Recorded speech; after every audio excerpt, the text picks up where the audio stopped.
Kahit minsan maliit ang bagon na pag-asa, patuloy na tumatayo, hindi nawawala.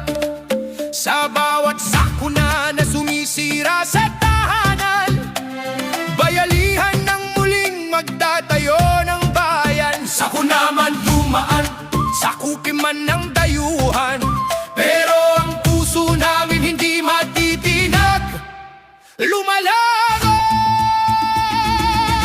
Ito ang tapang ng Pilipino, sa gitna ng hirap, hindi umuyuko.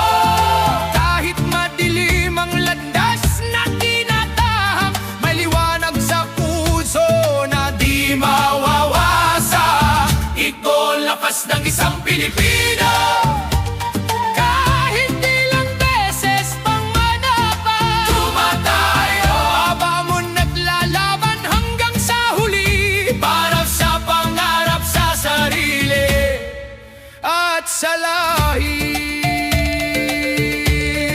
Sa malayong bayan man bang o sa ibang bansa, may Pilipinong handang tulungan ang kapwa para sa pamilya, bansa at sa kinabukasan. Pilipino para sa Pilipino ang nagtutulungan.